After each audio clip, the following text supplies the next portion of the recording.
2 years ago, a Minnesota dentist named Walter Palmer was publicly shamed for killing a beloved lion called Cecil during a hunting expedition in Zimbabwe. Well, like father, like son. And I don't mean the dentist. 2 years after Cecil the Lion was killed by a Minnesota trophy hunter, the animal's son apparently has met the same fate. Authorities say that Xanda, a 6-year-old lion with several young cubs, was shot near the same spot as his father. What are the odds? Cecil's family are like the Kennedys of the animal kingdom. Yes, 6-year-old Xanda had a family of his own. A bit young to be a dad, if you ask me.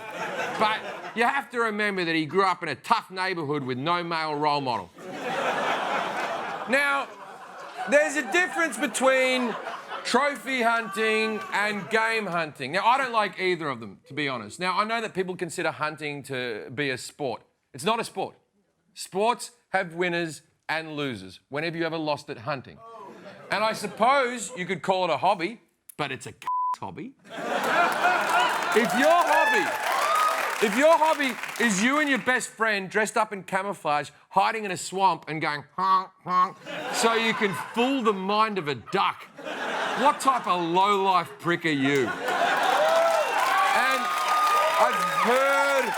I've heard the whole argument that you use the kill to feed your families. Oh, thank God you came along. We're all running out of food here in America without you, noble huntsman. I can't even figure out another way to feed my family. I don't know, maybe go to Ralph's and stop bragging about using the whole animal. No one cares. If a serial killer made a lampshade out of human skin, you wouldn't say, well, at least he's using every part of the victim. But at least there are arguments for game hunting.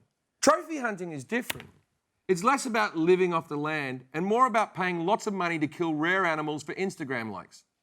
And I know, can you believe that this happened during Shark Week? Why would you do that? That's like Shark Christmas to them. Trophy hunters will claim they're helping local communities that can use the meat from the kill. But think about that from the villager's point of view.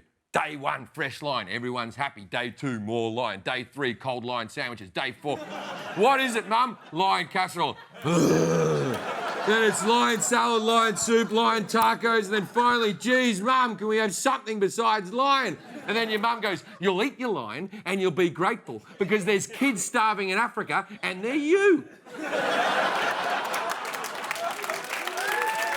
Hunters will also argue the money spent on hunting trips goes to conservation efforts, but that's not really true either. A 2013 report prepared for the African Lion Coalition found that just 3% of hunting revenue ends up in local communities. 3%. Locals can make just as much money from tourists who come and look at the animals and don't shoot them. Be honest with us, hunters. Be honest with us. You don't do it because you care about conservation or helping others.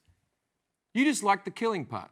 Tears and sweat and challenges that you can't imagine that you can face and overcome. When I kill an animal, I walk up to the animal and with great and deep respect, place my hand on his face and thank him for his life. You cunt.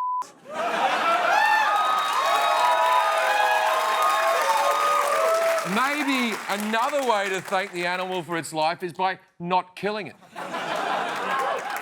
Bloodlust is simply part of who hunters are. According to a recent study, hunting is linked to personality traits like narcissism and psychopathic behaviour. Just look at the people who do it.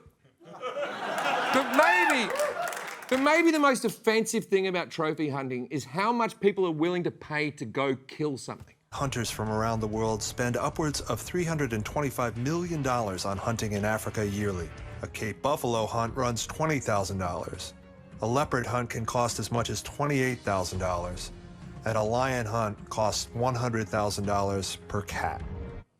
Really, the main reason I can't stand trophy hunters is because I hate rich people.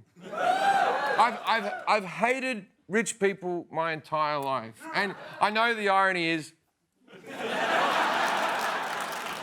But I think we can all tell that I'm new money and I have a lot of self-hate.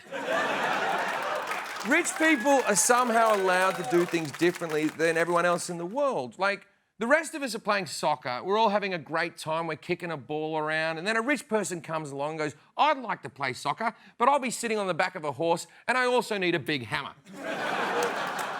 See, rich people don't play by the same rules as everyone else. So a rich dentist is allowed to pay $55,000 to lure an animal out of a nature preserve into an open area, shoot him with a bow and arrow, watch the animal bleed out over 2 days, and then when the animal's almost dead, he shoots it. Then he goes out, takes a photograph with the dead animal, and then he cuts the animal's head off and mounts it above his fireplace.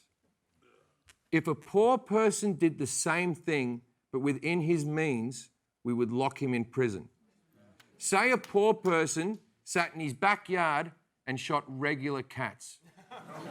Regular household domestic cats. They're not endangered in any way. We put them down all the time. Let's say this guy knew a guy that knew where a cat might be. And he paid him $5.50 to lure that cat into his yard. Then he chucks a dart that he stole from the pub into the side of the cat. Then he watched the cat die. Then he runs out and takes a photo of him with the dead little cat. And then he thinks to himself, this erection's not going to last forever. How will everyone know the second they walk into my studio apartment what a great cat killer I am? So he takes out a knife and he cuts the little tiny cat's head off until he's just holding the cat's head. Then he puts it on a wooden plaque and he mounts it above his space heater because he doesn't have a fireplace because he's poor. Now look at me and tell me we wouldn't lock that guy up. We'll be right back.